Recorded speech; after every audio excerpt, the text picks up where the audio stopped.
Welcome to this edition of the Million Dollar Mastermind podcast. This is where we pick the brains of high achievers from all walks of life and get their hard-earned, real-world insights on winning. I'm your host, Larry Weidel.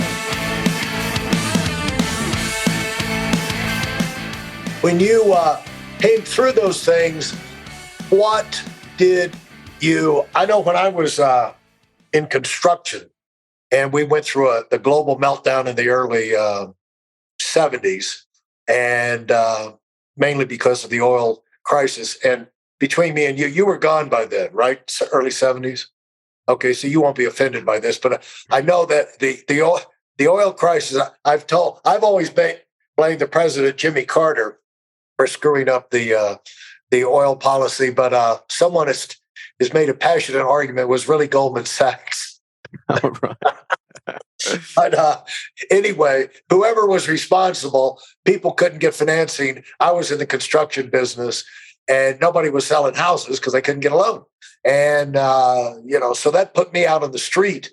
And I said, my response to that was, I'm going to change industries. I will never, I'm an idiot if I let myself go out and be in a position where somebody can do that to me again, and I don't know what I've got to do. I don't even know what that means to say that, but I'm going to figure out how I can get in a position. And for the first thing, where that won't happen to me again, where something, I go about my day controlling what I could, make myself indispensable, like you said.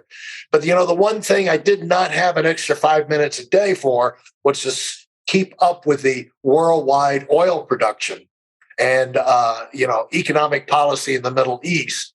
And so as a result, I got screwed. And that had nothing to do with anything that I did. Everything was excellent in our end. People just could not get funding, for houses. And so I said, I'm going to get in a different industry. This roller coaster is not going to happen to me. What did you say to yourself when you went through those kinds of traumatic experiences at a pretty young age, formative time in the prime of your life? What was going off inside your head? Look, I think it was really just taking it one day at a time. I mean, you think about a mountaineer who's climbing a mountain. They don't think about summiting when they're just climbing up first few ledges, and it sort of felt like that. It's like the marathon runner. You don't think about the finish line in your first mile, and it felt sort of like that. We were kind of going through a marathon, and it was just taking it one day at a time. Constantly. It felt like there were financial bombs going off left, right, and center, and fires popping up all over the place. And it was really just a case of just getting through it day by day. There was really no grand plan or grand vision. It was just showing up every day and doing what needed to be done. What did you? What kind of skill set did it?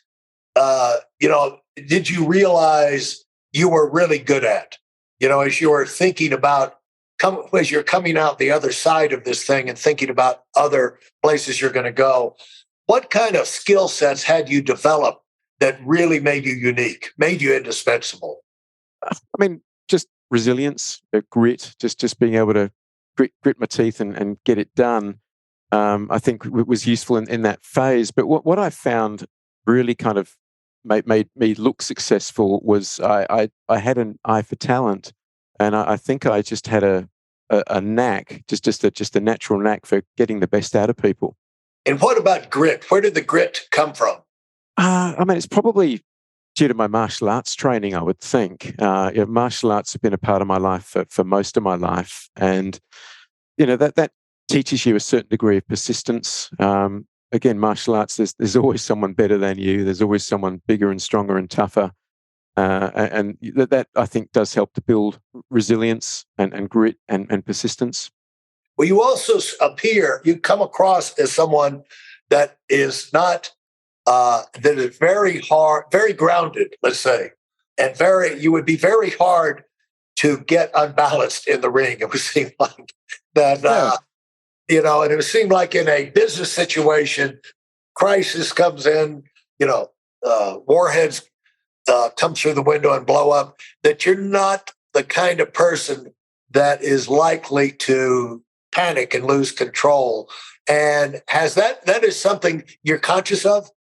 It's something you're conscious of initially. Mike Tyson's got that famous quote: "Everybody's got a plan until they get punched in the face." And when you've done a bit of sparring, and I did a little bit of amateur boxing as well, you just realise the truth of that statement. But kind of the more it happens to you, the more you get used to responding rather than reacting. And yeah, I think it's something that can be trained. It's something that is very conscious initially, but the more you do it through repetition, it becomes somewhat more automatic. And the first step, the thing that's disconcerting about that is you're stunned. Bam. Something you didn't think could ever happen, shouldn't have ever happened, did happen. And now you got, and your head is spinning, and your assumptions that you've been operating on, all of a sudden, maybe your key person went wrong, or the fundamentals of the business, or like you said, Goldman Sachs, their analysts, they giving you all the best advice, and then boom, you lose money along with everybody else. But when you're hit by a thing like that and you're stunned, how do you come out of that stunned initial jolt? Because when people are running businesses, they go through these things all the time. There's a good friend of mine. He says a how-to book. He said it's really ridiculous to get real detailed on a how-to book about business and life and everything, because it's different every day, and somebody can tell you what they did. It's like in my business, in terms of recruiting, training, developing organizations and things like that. People would have a lot of success, and everybody around the country would want to go into their office and learn their system. And I used to laugh at them and say, his system that he's telling you is first of all, it's what he thinks he's doing and all his people are doing.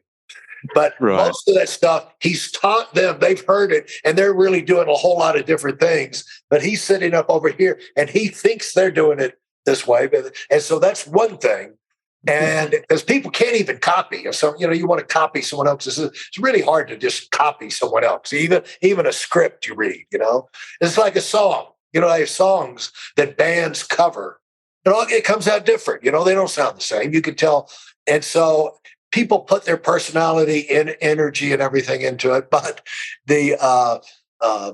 when you go out there, and the other thing that happens is people develop. Somebody's really good, having got things working. Well, their system is evolving. And so by the time you go and visit them and copy their system and maybe take a few weeks or months to install it, they've gone on and they're doing something completely different. And so it's good to get some ideas, but you're going to have to be in charge of developing your own life and organizing your own life. Past a certain point, nobody can give you that perfect formula for how to always invest in the stock market. And I know you're an expert on that, but you get, there's so many variables. You're going to have to think for yourself. And, I'm sure that that's something you emphasize over and over out there. You can teach fundamentals, you can show strategies and everything, but at some point you've got to get comfortable enough, study enough to where you can pull that trigger and trust your own decisions. And so as you got out there and you went out there in the world, why did you shift to Citigroup? Well, it's fair to say that by the end of the global financial crisis, I'd seen some of the less pleasant aspects of the culture that I've been involved in, and I was just ready for a change. And Citigroup was offering a move to Singapore. I'd never lived or worked in Asia before, and I just thought, why not? They approached me. They made the offer look pretty attractive, and I thought the opportunity to live and work in Asia for a few years was appealing at the time. So how has that turned out? Well, it's turned out really well. I mean, I'm still in Singapore. I'm married to a Singaporean lady, and life's good. And so what was the culture shock like moving like that? Yeah, it's tough because all of the personal capital that you've built goes back to zero. When you've been in an organization for a number of years and you've got a relatively senior role, a visible role, people know who you are, you can get things done just by the amount of personal capital you've built up. And then when you start somewhere new, even though you might be on an equivalent sort of level in terms of hierarchy, you've got to build your personal capital back from zero, and then that's somewhat humbling because you can't just pick up the phone and get things done. You've got to rebuild your reputation, rebuild relationships, and yeah, it takes time. Now, when you taking over, are there entrepreneurial aspects to taking a position with an existing big global company? Citigroup was one of the biggest companies in the world around that time. And, I'm sure their operation in Singapore they had teams and people, and they were probably pretty well established. But when you went in, now it's going to be a new deal. And so is that similar to starting a new entrepreneurial operation to kind of pull the team together, get vision? Nothing like it at all. I mean, the big banks, they talk about, this is your business, you're running your business, and that they use that term a lot, but it's nothing like it. I mean, I thought I knew a thing or two about how to run a business from my experience in the banking sector. But when I started running my own businesses, I realized completely different ballgame. When you're working within a huge bureaucracy, there is just so much admin and support behind you. And when you haven't got any of that, plus you don't have the brand or the business card, running your own business is a completely different game. And the unlimited financing and all of that. Yeah, all of that. How long were you there before you decided I'm going to get a business of my own? And how did you transition to having your own businesses and being on your own? Yeah, look, I mean, I guess I got to my mid-40s and I call it midlife crisis or whatever you want. But I started asking myself, what am I doing with life? Or what is my marginal contribution to society? And I didn't like the answers I was coming up with, because really all I'd done in my corporate career to that point was help people who were already extremely wealthy stay that way or become even wealthier. And it left me feeling pretty empty. I really didn't I didn't want that to be my mark or my legacy. And so, talking to a few people, I realized that I've built a skill set here, and I could teach this skill set to people who could really benefit from it. People who are still trying to work their way up the first few rungs of the wealth ladder, if you will, rather than working with people who are, to all intents and purposes, have already made it. So it really just became about how do I build something, how do I build a business where I can teach people the essentials of finance and how to make money, how to accelerate your wealth creation, how to create a new income stream, and deliver that, and at the same time let people know that I exist. These are all sort of the initial challenges you're faced with as an online entrepreneur. So, what were your first steps? Well, my first steps were, I guess, just distilling what it is people need to know. That there's a lot of smoke and mirrors in finance. Wall Street has concocted its own jargon, its own vernacular, which is often intended to confuse people and give the appearance of information asymmetry. Oh, we know what we're talking about. You don't. You're an outsider because you don't get this. You need me as an expert. Yeah. Yeah, and it's finance is often made out to be. I mean, finance can be extremely complex, but it doesn't need to be. And really, my mission was to make it as simple as possible, but no simpler.